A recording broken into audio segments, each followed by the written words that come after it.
Hi, I'm Carl Cadium.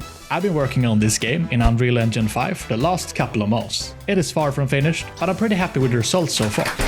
I've done the majority of the logic in C++, the 3D models in Blender and materials in Substance Painter. In this video, we'll start taking a look at how I created this, how I structure my workflows, and what my plans are for this game. So, what is this game? Well, my goal is to combine the flow of Roller Drome with the movement of Titanfall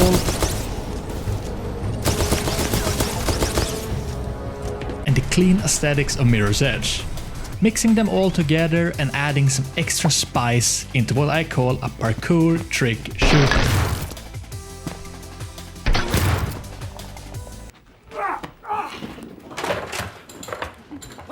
An important game mechanic involves the player jumping off a wall and aiming. This triggers a slow motion mode, allowing the player to easily land headshots on targets. I plan to improve this mode in the future by introducing various events during the slow motion period, depending on what weapon is currently being used. It's possible that an external modifier could determine this as well. An example of such event could be that shooting with a shotgun at the correct moment results in almost zero spread of the bullets. There will be a clear indicator for this, and it's heavily inspired by the shooting mechanics in Roller Drome. Another weapon mechanic worth mentioning is that to reload the weapon, the player must perform a slide move on the ground. The faster the player slides, the quicker the weapon reloads. This is particularly useful for certain weapons like the submachine gun, as sliding at high speeds allow for continuous shooting.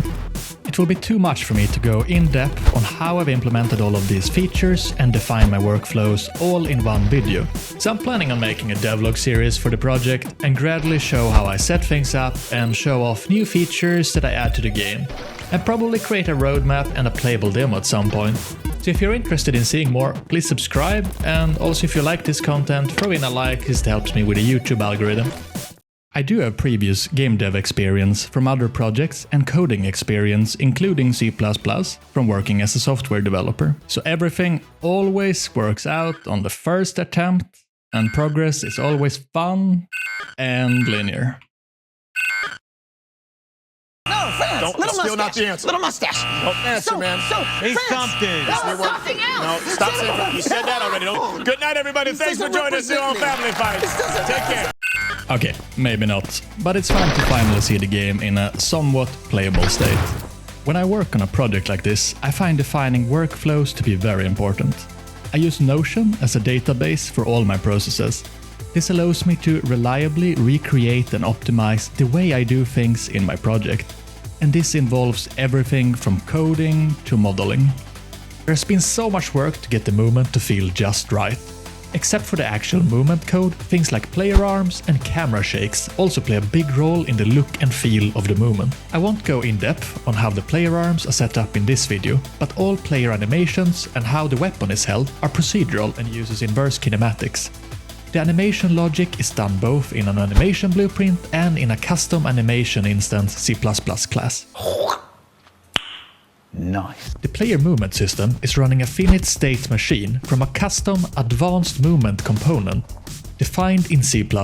This means that we are able to switch between different movement states and keep each state's logic separate. The advanced movement component contains the different movement states each as their own separate components. In this case, we have a default, slide, a horizontal wall run, a vertical wall run, and a vaulting state. The states are initiated in the advanced movement components class constructor and stored in a list, and later accessed using enums for each state. Each state's component inherits from an interface and has certain functions. The advanced movement component system will run respective component's function depending on if it's the currently active state or not. These functions are designed to manage the initiation and termination of movement states. They specify the actions to be taken each frame, assess whether the condition to start these states are met, and define the necessary inputs for each state. I hope this video was as enjoyable for you to watch as it was for me to put together. In the next video, we'll take a look at how the shooting works and how I studied other FPS games to get the procedural animations and effects just right. You watched this far? Do you like this video format?